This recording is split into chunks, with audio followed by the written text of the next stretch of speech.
Hi hello ನಮಸ್ಕಾರ friend, welcome back to my channel. ಇವತ್ತಿನ ವಿಡಿಯೋದಲ್ಲಿ ನಾವು ಎಗ್ ಬಿರಿಯಾನಿ ಹೇಗೆ ಮಾಡೋದು ಅಂತ ನೋಡ್ತಾ ಇದ್ದೀವಿ.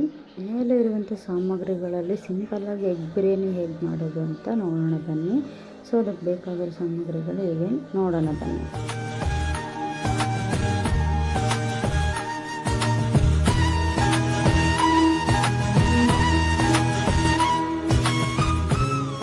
ಮೊದಲಿಗೆ ನಾವು ಹಸಿಮೆಣಸಿನ್ಕಾಯಿ, ಈರುಳ್ಳಿ ಹೆಚ್ಕೊಂಡಿದ್ದೀನಿ ಒಗ್ಗರಣೆಗೆ, ಮತ್ತು ಕೊತ್ತಂಬರಿಯನ್ನು ತೊಗೊಂಡಿದ್ದೀನಿ, ಶುಂಠಿ ಬೆಳ್ಳುಳ್ಳಿಯನ್ನು ಸಹ ತೊಗೊಂಡಿದ್ದೀನಿ, ಜೊತೆಗೆ ಪುದೀನ ಸೊಪ್ಪು ತೊಗೊಂಡಿದ್ದೀನಿ ಒಗ್ಗರಣೆಗೆ.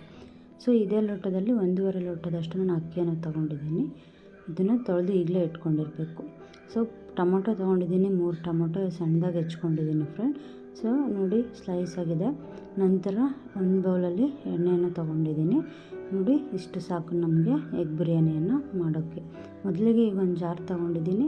ಆ ಜಾರಲ್ಲಿ ಈಗ ಏನೇನು ಮಸಾಲೆ ರುಬ್ಕೋಬೇಕು ಅದನ್ನೆಲ್ಲ ಹಾಕ್ಕೊತಾ ಇದ್ದೀನಿ.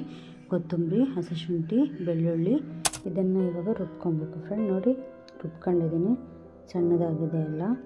ಸೊ ಇವಾಗ ನಾವು ಸಪ್ರೇಟಾಗಿ ಚಕ್ಕೆ ಲವಂಗನ ಗರಂ ಮಸಾಲೆ ಥರ ನಾವೇನು ಗರಂ ಮಸಾಲೆ ಹಾಕ್ತೀವಿ ಅದನ್ನು ಸಪ್ರೇಟಾಗಿ ರುಬ್ಕೋಬೇಕು. ಸೊ ಈಗ ನಾನು ಕುಕ್ಕರಲ್ಲೇ ಮಾಡ್ತಿರೋದ್ರಿಂದ ಕುಕ್ಕರ್ಗೆ ನಾನು ಸ್ವಲ್ಪ ಎಣ್ಣೆ ಹಾಕಿದ್ದೀನಿ. ಎಣ್ಣೆ ಕಾದ ನಂತರ ಹಸಿಮೆಣ್ಸಿನ್ಕಾಯಿ, ಈರುಳ್ಳಿನೂ ಸಹ ಹಾಕ್ತಾಯಿದ್ದೀನಿ. ಜೊತೆಗೆ ಚೆನ್ನಾಗಿ ಎರಡೂ ಫ್ರೈ ಆಗಬೇಕು ಫ್ರೆಂಡ್.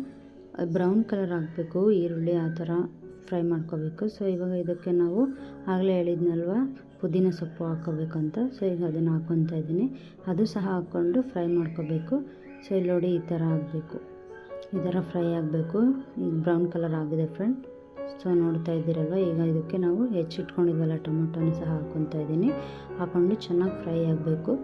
ಆ ಥರ ಹುಳಿ ಬಿಟ್ಕೊಳೋ ಥರ ನಾವು ಮಾಡ್ಕೋಬೇಕು. ಸೊ ಆಗಲೇ ರುಬ್ಬಿಟ್ಕೊಂಡಿದ್ವಲ್ಲ ಮಸಾಲೆನೂ ಸಹ ಹಾಕ್ಕೊಂಡು ಚೆನ್ನಾಗಿ ಫ್ರೈ ಮಾಡ್ಕೋಬೇಕು. ಅದೆಲ್ಲ ಹಸಿ ವಾಸನೆ ಹೋಗೋ ರೀತಿ ನಾವು ಫ್ರೈ ಮಾಡ್ಕೋಬೇಕು. ಚಕ್ಕೆ ಲವಂಗನ ನಾನು ಆಗಲೇ ಪುಡಿ ಮಾಡ್ಕೊಂಡಿದ್ನಲ್ಲ, ಸೊ ಅದನ್ನು 2 ಟೀ ಸ್ಪೂನಷ್ಟು ಹಾಕ್ಕೊತಾ ಇದ್ದೀನಿ. ನಂತರ ಬಿರಿಯಾನಿ ಮಸಾಲನೂ ಸಹ ಹಾಕ್ಕೊತಾ ಇದ್ದೀನಿ.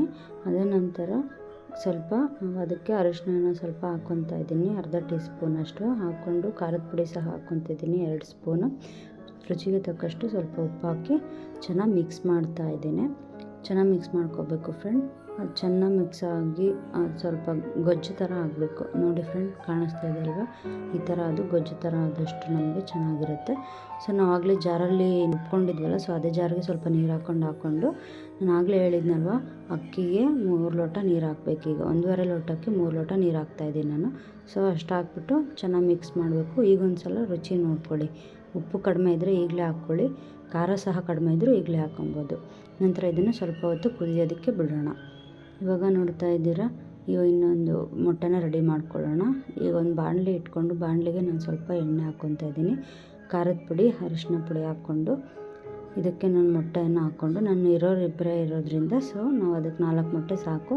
ಸೊ 4 ಮೊಟ್ಟೆ ಹಾಕ್ಕೊಂಡು ಅದನ್ನು ನಾನು ಸ್ವಲ್ಪ ಈ ಥರ ಫ್ರೈ ಮಾಡ್ಕೊತಾ ಇದ್ದೀನಿ. ಈ ಥರ ಫ್ರೈ ಮಾಡ್ಕೊಂಡ್ಮೇಲೆ ನೋಡಿ ಫ್ರೆಂಡ್, ಇದು ಆಲ್ರೆಡಿ ಕುದೀತಾ ಇದೆ, ಕಾಣಿಸ್ತಾ ಇದೆ ಅಲ್ವಾ, ಈಗ ಕುದೀತಾ ಇದೆ. ಇವಾಗ ನಾನು ಅಕ್ಕಿನ ತೊಳೆದಿಟ್ಕೊಂಡಿದ್ನಲ್ವ, ಸೊ ಅದನ್ನು ಹಾಕ್ಕೊಳ್ತಾ ಇದ್ದೀನಿ.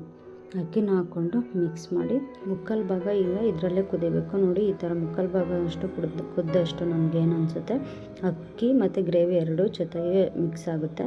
ಇಲ್ಲ ಅಂದರೆ ಅಕ್ಕಿ ಮೇಲೆ ಕೆಳಗಡೆ ಇರುತ್ತೆ, ಗ್ರೇವಿ ಮೇಲೆ ಬಂದುಬಿಡುತ್ತೆ, ಆವಾಗ ಚೆನ್ನಾಗಿರಲ್ಲ ಟೇಸ್ಟು. ಸೊ ಈ ಥರ ಕುದಿಸ್ಕೊಂಡು ಇವಾಗ ನಾವು ಇದಕ್ಕೆ ಮೊಟ್ಟೆನ ಹಾಕ್ಕೊಂಡು ನಾವು ಇದು ಕುಕ್ಕರ್ನ ಪ್ಲೇಟ್ನ ಮುಚ್ಚಿಬಿಟ್ಟು 1/2 ವಿಸಿಲ್ ಆದಮೇಲೆ ಓಪನ್ ಮಾಡಿ ಚೆನ್ನಾಗಿರುತ್ತೆ. ನೋಡ್ತಾ ಇದ್ದೀರಲ್ಲ ಫ್ರೆಂಡ್, ಚೆನ್ನಾಗಿ ಬಂದಿದೆ ಕೂಡ, ಮಸಾಲೆ ಎಲ್ಲ ಚೆನ್ನಾಗಿ ಅಂಟ್ಕೊಂಡಿದೆ. ಸೊ ನಿಮಗೆ ಇದು ಇಷ್ಟ ಆಗುತ್ತೆ ಅಂದ್ಕೊಂಡಿದ್ದೀನಿ. ಇಷ್ಟ ಆದರೆ ನೀವು ಟ್ರೈ ಮಾಡಿ.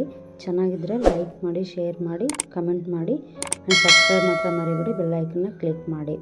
ಸೊ ನಿಮ್ಗೆ ಇಷ್ಟ ಆಗಿದೆ ಅಂದ್ಕೊಂಡಿದ್ದೀನಿ. Thank you so much.